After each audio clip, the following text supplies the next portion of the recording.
what was going on there. Anyways, starting over. Welcome everybody to our July office hours. My name is Alex Ruiz. I am the Director of Content and Community here at Paloma Health, where we specialize in hypothyroidism and Hashimoto's. For those of you that are new to maybe our community, as I mentioned, we specialize in hypothyroidism and Hashimoto's. So we're not just a test kit company. We are a full online medical practice, meaning that providers like Dr. Goggin here today is able to actually treat you, see you, depending on the state where you live, and help you manage and optimize your thyroid care. We also offer, as I mentioned, test kits. We're a medical practice, but we also have an online app, which includes a lot of different functionalities from symptom testing. We can do nutrition, counseling. We have like AIP guides and everything on there, resources. You can kind of like track some of your meals. We have some meal plans in there, some workouts, meditations, yogas, a whole bunch of different resources that can really help from a lifestyle perspective, help optimize your thyroid and just help you feel better. So today, so today we are joining with Dr. Goggin here, and she is going to be spearheading our office hours. So without further ado, Dr. Goggin, why don't you go ahead and introduce yourself to our community, and we'll just jump right into questions. All right, that sounds great. Thank you so much, Alex. Well, I'm psyched to answer y'all's questions. I see already that you've got some good ones for me, and I'm just excited to be able to share information about how you might be able to better manage your thyroid. And so let's just kick it off. It looks like we got the first one. I'm going to read it for you guys. Okay.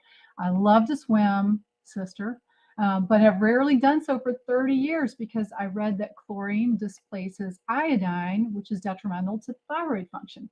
In the summer, I occasionally swim in the outdoor pool and put oil on my skin in the hopes that it will reduce absorption of the chlorine. Okay. So this is really interesting, and I think it's important for so many people in the summer, right? Number one, is it true that swimming should be avoided because the chlorine is detrimental to thyroid function? And so this is something that people talk about. When I looked up in the research, I was not finding clear research that swimming in pools was related to hypothyroidism. Now, we know that chlorine is not good for people, okay? So how would we mitigate it? How would we limit our exposure to chlorine? It's always better if you can swim in non-chlorinated pool. Okay, so that's the first thing. There are ways. I do think the idea of putting some oil on your skin before is a good idea to help protect and limit that soaking in. I also think that you don't want to get totally prunified in the pool, because when you get prunified, that means you're really sucking in more of that water. And you know what I mean when your fingertips get pruny. The other thing that you can do is you can actually spray a vitamin C, ascorbic acid solution on your skin. You can make this at home. I just found this. Let me find this. So 1 teaspoon of vitamin C into 8 ounces of water in a spray bottle, and spray it on your body and your hair after you get out of the pool. Now, this can help minimize, so it's a DIY solution, minimize your exposure, because I want you guys to be able to go have fun, swim. I think that it's a great question, and it's true. Chlorine can interfere with iodine. That's because they have the same charges, and chlorine can sneak in, just like fluoride can sneak in to where the iodine molecule should be in your thyroid hormone. So great point, and I really appreciate it. Okay, so next one. All right, what should I be eating to improve my energy? Oh man, this is the $1 million question, and I think actually we need to turn that one around, because more commonly I see people eating things that interfere with their energy. So the optimal energy diet is going to be a diet or a nutritional style. I hate the word diet, right? You guys too. Where we're going to shop around the outside of the grocery store, right? And that is, clean sources of protein, clean fruits and vegetables, and fiber as being our primary things we eat. The things that will sap your energy: sugar, processed foods, especially if we're dealing with autoimmune issues. Grains can sap our energy. And the things that can give us more energy are things like our healthy fats, Healthy fats are so important. In fact, and back when I was young, we were taught not to eat a whole bunch of fats. Now we really need to make sure we're getting good, clean sources like extra virgin olive oil, things like fatty fish, and trying to avoid those things that'll sap your energy. Now, I love a book called The Glucose Revolution. Y'all, The Glucose Revolution, because this talks about how what we eat and how can make us crash in the afternoon, and how you can keep that from happening. Okay, so The Glucose Revolution ought to be really helpful. All right. What happens if you don't get your numbers in check with your thyroid? Oh, golly gee. So I remember one time someone came in when I was working as a resident. His face was so swollen. He looked sort of like a puffer fish. He was in heart failure. He had swelling all over his body. His heart, he was freezing cold. And he felt bad. and so he had what we call myxedema coma. His heart was going very slow. Everything had slowed down in his body. Now that's total worst case scenario if we don't get your numbers in check. Okay. The other things that you guys probably have experienced are everything: brain fog, infertility, tiredness, achy all over, puffy skin, hair loss. All these things can happen if you're not in balance. I mean, the biggest thing I see is people not being able to lose weight and just being super tired, and feeling like sleep is affected. They're not able to, they sleep forever and they still don't wake up, right? Now, if that's you, you really might benefit from having somebody dive deeper into checking your thyroid hormone. So let's see. Okay, the ideal TSH range for a woman in her 30s, and she gives a weight. So no, guys, in general, TS optimal ranges are a little different than what the answer is for the normal range, right? So normal range is like 0.45 to 4.12. Optimal range for everybody, whether you're thin, heavy, male, female, around 0.5 to 2.5. That's really the sweet spot, in my opinion, where people are feeling as much energy as possible and yet not too much, not overstimulated. Okay, so that's 0.5 to 2.5. Now that's also going to depend on what is the lab. So the reference lab might have something a little different. Okay, next one. Can you please give us a better understanding of the role of iodine in a Hashimoto's patient? I.e., should we avoid supplementation? Now, this is one where in order to make thyroid hormone, you have to have iodine, okay? And that's another thing for the person who's swimming, being sure that you have adequate iodine so chlorine's not trying to sneak in there and take iodine's spot is important. But too much can cause a problem, and too little. So it's like a Goldilocks hormone, a Goldilocks nutrient. Iodine is something that you want to kind of get in the sweet spot, usually by checking urine values. So, I think that it's a good idea to follow urine iodine to make sure at least once that in your typical nutrition, you're getting enough. Now, long ago, they added it to salt because what happened was they found that people did not have enough in their diet, right? Seafood, seaweed, kelp, those are kind of the places you get iodine, or iodized salt, or a supplement. And so some of these salt substitutes, don't always have, you just don't know unless you check. So I guess that's the that's the bottom line. You need to check and make sure you have enough, okay? And not too much too, because too much can actually cause a stimulation so you can create more antibodies to your thyroid if you have Hashimoto's, if you have too much iodine. All right, next question. Wow, rapid fire, boom, boom, boom. Okay, I had my thyroid removed in 2007, and I've been on replacement. And then they started to lower your replacement. They started to lower replacement because the person was losing weight. And they took it down, and then the TSH bounded back up, okay? But the person is not, and they said, oh, well, maybe we need more thyroid hormone. So when the person tried to increase the dose, it started to cause shaking. Okay, now this is a great question. And the first thing I think about is that if you shift doses of thyroid medication a little faster than the person's system likes, your labs can lag behind what's really happening physically, right? And so in this event where you feel like what's happening in your body does not match and you feel physically like you're having shaking or palpitations or anxiety or starting to have loose stool, which these are all things with too much thyroid replacement, all right? And what are those things again? Things start to run a little fast. Palpitations, your gut starts to run faster. You can have, shaking or tremor, and that can mean that it's time for a complete thyroid check, right? To see what's going on with your levels of free T3, free T4. So probably the thing to do is to check again, see where you are. It might be that now when you recheck, you're going to find that you have a more clear picture of why that's happening, and maybe you actually are hyperthyroid. The other thing is making sure that you're not taking biotin before you have your levels checked. Make sure if you're taking it, that's another important thing. And so that you'll get an accurate read on your thyroid. And some people are super sensitive to little tiny shifts. For people who are really sensitive and can't go from 75 to 88, maybe they're going to need to take a solution, like a oral solution where you can fine tune it and make the dose increase even smaller.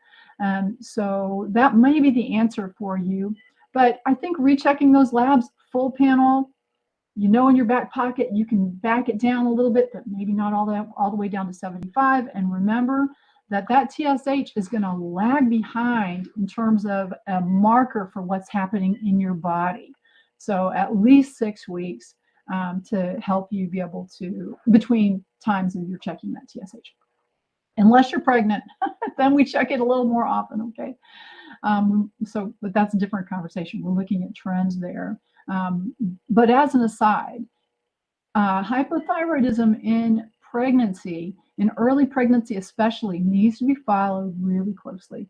Just suffice to say that usually we'll bump up a little bit because the fetus uses the mom's circulating thyroid hormone, okay? And that's now, that's even in conventional circles. Okay, next question. Do you find lower heart rates with hypothyroidism? Will your resting heart rate increase with better balance of your thyroid? Sometimes. Yes, you can find lower heart rates with hypothyroidism. And if that is causing it, then your heart rate should come up. There are other things that can cause low heart rate. One of them is being fitness. And so it's important that you have someone do a full check of other things, right? You want to have your primary doctor, make sure nothing else is going on there, but your heart rate should, if it's low from hypothyroidism, which is a thing, it should come up to more moderate level into normal range, right? As you balance your thyroid. Okay. I have Hashimoto's, and every time my medication is changed, which seems to be every 3 months, it's too high and I have to skip a day, or it's too low and the prescription is changed. Why can't there be a good balance? That is a great question. Why do I have to keep changing my dose? Well, Hashimoto's, it is a little tricky because some of what happens is our thyroid is at times being attacked, and it will be more attacked and not put out as much hormone when we are under stress. It also can change seasonally when we're eating crummy food, all right, which is, we at Paloma, we really consider that those two primary triggers of more problems with Hashimoto's. Supplements can cause triggers. I just saw somebody a couple of days ago and we're like, wow, why did her thyroid antibodies go so high? And it looked like it was related to a supplement she was taking. So it's important to understand that so many things are affecting with Hashi the ability of the thyroid to put out those hormones. Also, it's going to be affected by, do you have iodine? Have you had a bunch of chlorine exposure, right? Like we talked about before. So we've got to have the nutrients, the stress managed, and so I think the biggest thing that can contribute to balance is going to be getting in a rhythm with your self-care routine. Self-care is critical with Hashis, and I know it's a journey because but the other thing, a plug for your self-care is that uh, if you start to do a healthy routine for Hashis, you are doing the routine I would suggest for people to prevent chronic disease and to prevent Alzheimer's and to prevent cardiovascular problems. So doing that lifestyle is going to lead to great rewards. Sometimes it takes time to put the routines into play, but the more routine your schedule is, the less you're going to start to see, and also, your self-care, your schedule, all that stuff, the less we're going to see these big highs and lows of your, needing different strengths. The other thing, guys, it's important to realize many people need a little bit less replacement in the warm months, and they need a little bit, need less in the warm, a little more when it gets cold outside. Y'all notice that? You're like, is this the weather? Yeah, it might be the weather. Okay. So the balance will come. Have faith, keep doing self-care, and it's going to happen. All right. Okay. Just got my test results, and TPO went up 600 plus. Everything else is in the normal range. What else can be done to lower these? I'm gluten-free. I changed my diet. I'm doing yoga. Good job. Way to go. What other tests can be done to see if something is causing this? So when antibodies go up, a few things we think about. One is any new supplements, any new stressors, any new foods. And then it might be, if you're just gluten-free, it might be time to dive a little deeper into a strict AIP style of eating for a while. And I call that an elimination diet. I think Amy, what's her last?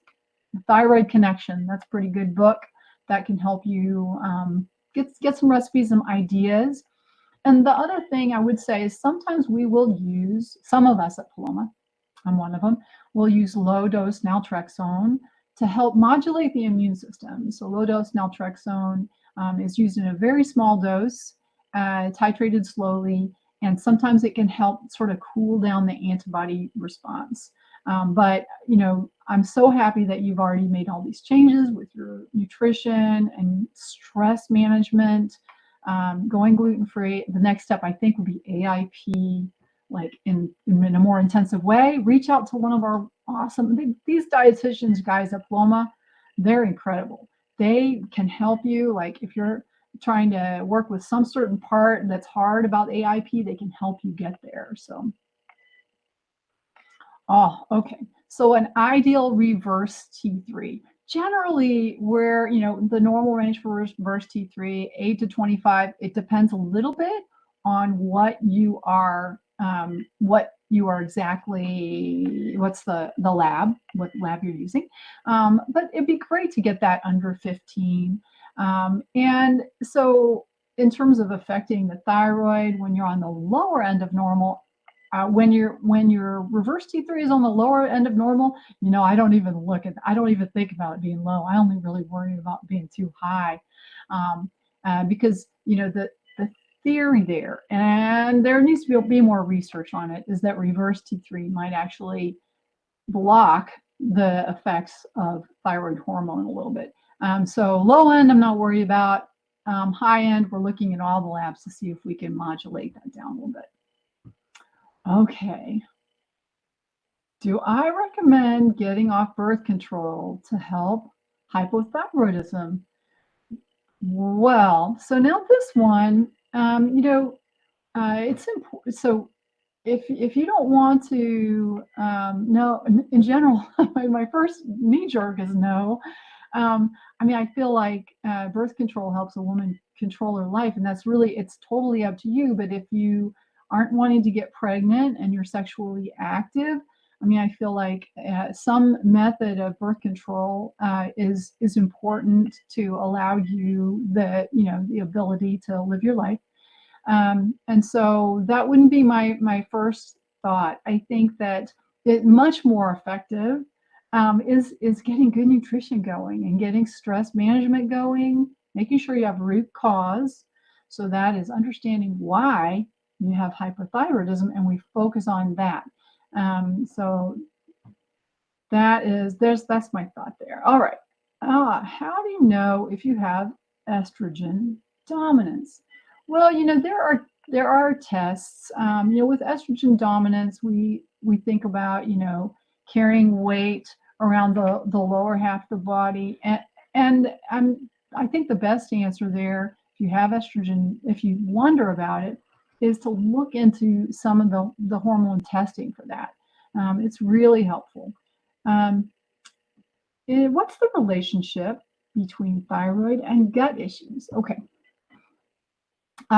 So your food tube from your mouth to the bottom, that should be a tube that excludes things you don't want to get in, things that are not nutrients, right?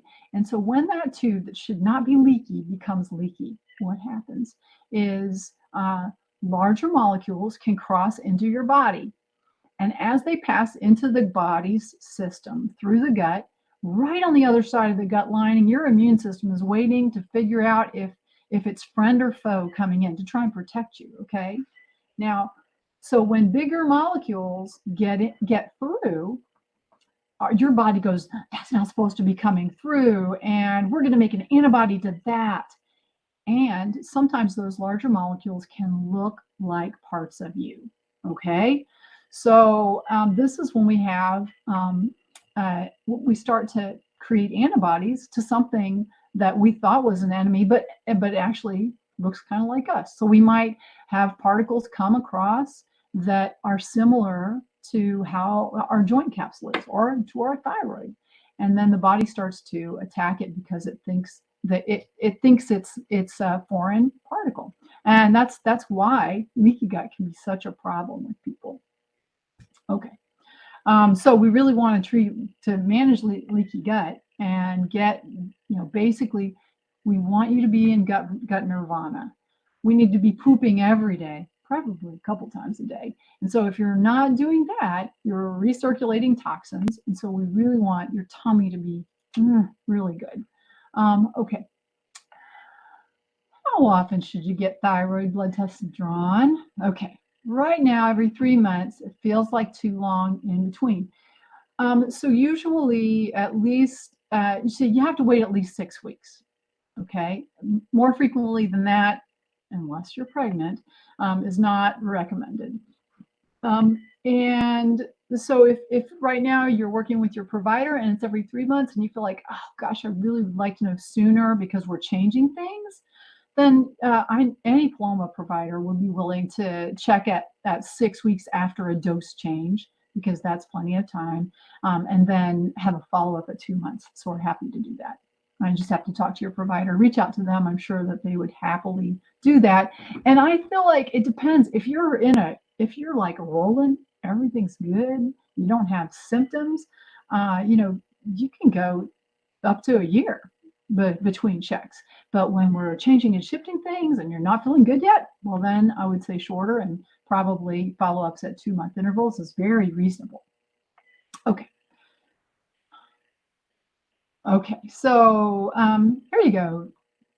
The final countdown. The last question. Can you help me understand the correlation between high cholesterol and Hashimoto's? Will my cholesterol go down when my thyroid levels are in optimal ranges? Yes, it will. That's one thing that's pretty well shown in the research that when we have uncontrolled hypothyroidism, it correlates with elevated cholesterol. And when you get your numbers better, you should start to see improvement in your cholesterol numbers too. So that it's a great question. And also, when we see people who are not feeling good on just T4, sometimes they need a little T3, and sometimes adding that T3 can help. also with improving cholesterol numbers. So, all right. Well, hey, Alex, thank you so much. You guys, those were incredible questions. I was like rapid Hi. fire. Thanks. So, Yeah. Well, thanks guys for joining us today. And thank you everybody for submitting your questions. Again, we are joined today by Dr. Linda Goggin, who is one of our providers at Paloma Health. So you can schedule an appointment with her based on your state and where you're located. In order to do so, you have to become a member. And then once you're a member, you can book an appointment. And you can do all of that either on the mobile app, which is free to download, or just go to our website at palomahealth.com. And you can get started with everything there. But until next time, Dr. Goggin, thank you so much for joining us. And to everyone in our community, if you have any other questions, maybe that we didn't get to, go ahead and feel free to leave them in the community, and we will get back to you with any sort of resources that we have, or some answers from our providers and our clinical staff. And I guess we'll see you in